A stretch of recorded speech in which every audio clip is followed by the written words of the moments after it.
We're back. Well, you're back, and so are we. Thanks for staying with us on Point Blank. We have with us Mr. Bit Singer, a senior fellow from the Rajaratnam School of International Studies, and we are chatting about U.S. President George Bush's policies and its effects in Asia. Well, the region has had to face the consequences of the U.S. foreign and economic policies for some of Bush's critics. We're going to bring it back to Singapore right now. We wonder how it's going to affect the country, how it's affecting the country with relation to the U.S. and the rest of the region. This is Professor Pempel's take. Zooming in on home, okay, at least for me, home, Singapore. What does this mean to Singapore? How have these economic policies and this huge bungle that Bush has sort of engineered or failed to, whatever we call it, how has Singapore, maybe grown in this new regionalism or suffered as a lack of suffered from U.S.'s absence in this new partnership that Asia has sort of gotten? Well, probably Singapore has not been as badly affected as other parts of the region. As best I can tell, Singapore's military relations with the United States have been quite good, and Singapore, I think, is in a very delicate position of wanting to balance out growing Chinese influence with Japanese and American influences in a way that allows Singapore maximum flexibility in its strategic and economic choices. So Singapore has, I think, been staying reasonably close to Bush, and probably Singaporeans would be less critical of Bush than I might be, or other Asians might be. But the places where Singaporeans may be feeling a bit of a pinch is the greater difficulty of getting to the United States to study, the difficulties they may be facing if they have heavy investments in U.S.-denominated stocks or securities or anything of that sort. The decline in the American economy is almost certainly affecting Singaporeans who are investing in the United States, losing property values, et cetera, et cetera. Do you agree that Singapore is not largely affected by Bush's foreign policy? Yeah, I think that's pretty true. I think at this point, as much as Singapore is on the radar screen in Washington, I mean, I think it's a pretty mutually benign and benevolent relationship. And of course, it's not an alliance, but as you pointed out, there is a very strong military connection between the two countries, and certainly the United States is going to do nothing to jeopardize that. So, I mean, I think relations are pretty good between the two countries. Well, that's pretty interesting because, well, a lot of critics have said that Bush has neglected Asia in his since he's so preoccupied with terrorism, with Iraq, and with fighting in West fire. Asia. So he has neglected the rest of Asia because of West Asia. Yeah. So what do you think? Because for instance, critics have said that. Well, Bush did made quite a huge statement once. He said that he viewed China not as a collaborator but as a competitor, and that earned him a lot of flack. So, do you think that Bush's policies have changed? Has he been singing a different tune since then? Well, first of all, it is true that, I mean, nature abhors a vacuum, and if the United States is not really paying attention to what's going on in here, it opened the door for China. And China, of course, is here, and China's interests are basically Asian, certainly.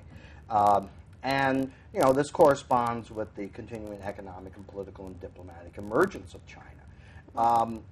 The United States has a very, very difficult and ambivalent relationship with China because, on the one hand, as you point out, they do see it as a competitor.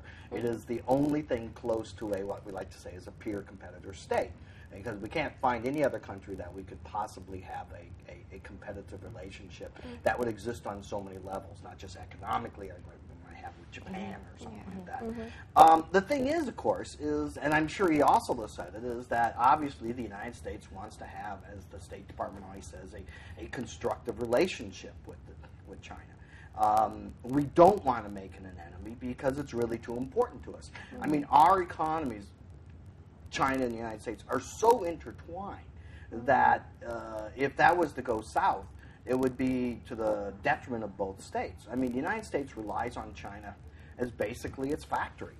I mean, we get all of our cheap consumer goods there, from tennis shoes to T-shirts to microwave ovens and stuff like that. There's none of that stuff, and we don't want to lose that because that keeps prices down, which keeps inflation down. Now, the thing is, of course, there's winners and losers, and there's people who've been thrown out of work. On the other hand, there's people who've actually had jobs created because things are going into China. And China needs us as a market and as a source of investment and still as a source of technology. So the relationship that we have with China is so much more complicated than the relationship that the United States had with the Soviet Union during the Cold War. There we had basically totally separated economies. And here it's very globalized and it's very intertwined. And I think that's a good thing because it serves as a break to the more radical extremes on both sides. And the other thing to keep in mind, too, is that obviously one of the things the United States and China can potentially clash over is Taiwan. But with the election of a new government in Taiwan earlier this year, which is in some ways more accommodationist towards Beijing, a lot of that's really fallen off. And in a sense, we have one less thing immediately to have to clash with. Finally, we need China to basically put pressure on North Korea to modify its nuclear program. So there's a lot of cases where the United States sees China as a very, very important partner, and that we want it to be a responsible, member of an international community. Now, what that means is the United States has to make some concessions itself. That's right. Not a bad thing. Yeah. Well, besides the U.S., Singapore also has to contend with rising giant China. Well, it's a force to be reckoned with, as you've just mentioned. So how does Singapore view China? Well, according to Professor Pempel, there's a certain wariness in this area.